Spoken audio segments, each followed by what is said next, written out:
কিছু কিছু সম্পর্ক আছে যেগুলো আমরা জন্ম থেকে সেই সম্পর্কের সঙ্গে জড়িত নয়, কিন্তু তারপরেও এই পৃথিবীতে আসার পরে সেই সব সম্পর্কের সঙ্গে আমরা পরিচিতি পাই বা তাদের সঙ্গে সম্পর্কে গড়ে ওঠে।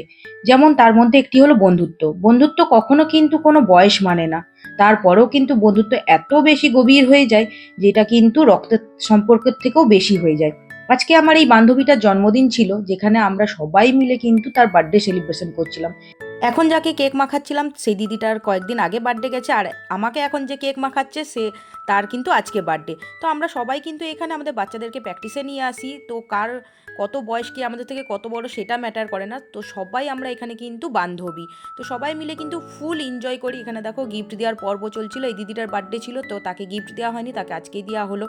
তারপরে দেখো আমি সবাইকে একটু একটু করে কেক খাওয়াচ্ছিলাম, কারণ আমরা এখানে সবাই এত সুন্দর সম্পর্ক, মানে এত সুন্দর একটা পরিবারের মতন হয়ে গেছে, যেটা বলতে পারো দ্বিতীয় একটা ফ্যামিলি আমাদের হয়ে গেছে। তো আমরা এখানে আসলে কিন্তু 2-3 ঘন্টা কিভাবে যে কাটিয়ে দিই আমাদের কোনো খেয়ালও থাকে না।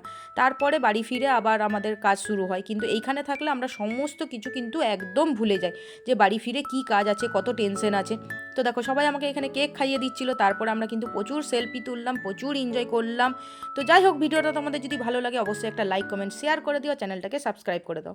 তো দেখো আমি এখানে কেমন এনজয় করছিলাম। তো চলো টাটা আজকের মতন, বাই বাই।